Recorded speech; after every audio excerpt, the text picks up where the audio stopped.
সূরা বাকারা আয়াত ৪১ থেকে ৬০। পরম করুণাময় অসীম দয়ালু আল্লাহ তাআলার নামে শুরু করছি।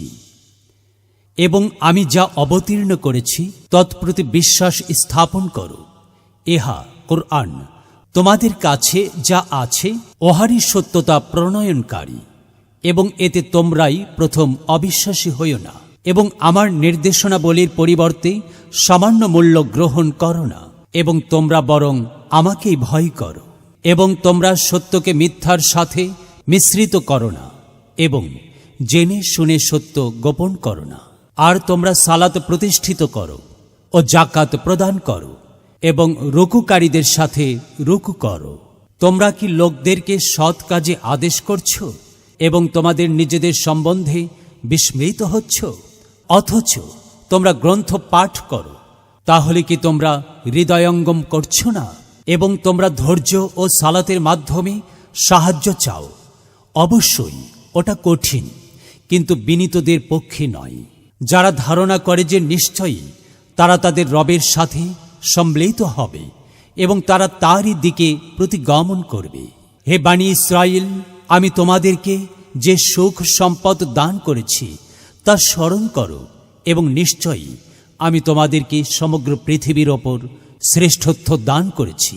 এবং তোমরা সেই দিনের ভয় করো যেদিন এক ব্যক্তি অন্য ব্যক্তি হতে কিছু মাত্র উপকৃত হবে না, এবং কোনো ব্যক্তি হতে কোনো সুপারিশও গৃহীত হবে না, কোনো ব্যক্তি হতে কোনো বিনিময় গ্রহণ হবে না, এবং তাদেরকে সাহায্য করাও হবে না। এবং যখন আমি তোমাদেরকে ফিরাউনের সম্প্রদায় হতে বিমুক্ত করেছিলাম, তারা তোমাদেরকে কঠিন শাস্তি প্রদান করত, তোমাদের পুত্রদেরকে হত্যা করত এবং তোমাদের কন্যাদেরকে জীবিত রাখত, এবং এতে তোমাদের রব হতে তোমাদের জন্য মহাপরীক্ষা ছিল। এবং যখন আমি তোমাদের জন্য সমুদ্রকে বিভক্ত করেছিলাম, অতঃপর তোমাদেরকে উদ্ধার করেছিলাম ও ফিরআউনের স্বজনদেরকে নিমজ্জিত করেছিলাম, এবং তোমরা তা প্রত্যক্ষ করেছিলে। এবং যখন আমি মূসার সঙ্গে ৪০ রজনীর অঙ্গীকার করেছিলাম, অনন্তর তোমরা গোবৎসকে উপাস্য রূপে গ্রহণ করেছিলে, এবং তোমরা ছিলে অত্যাচারী। এরপরেও আমি তোমাদেরকে মার্জনা করেছিলাম যেন তোমরা কৃতজ্ঞতা প্রকাশ করো। আর যখন আমি মূসাকে গ্রন্থ এবং সত্য ও মিথ্যার প্রভেদকারী নির্দেশ দিয়েছিলাম যেন তোমরা সুপথ প্রাপ্ত হও, আর যখন মূসা স্বীয় সম্প্রদায়কে বলল, হে আমার সম্প্রদায়, নিশ্চয়ই তোমরা গোবৎসকে উপাস্য রূপে গ্রহণ করে তোমাদের নিজেদের প্রতি অত্যাচার করেছ। অতএব তোমরা তোমাদের রবের নিকট ক্ষমা প্রার্থনা করো, অতঃপর তোমরা তোমাদের নিজ নিজ প্রাণ বিসর্জন দাও।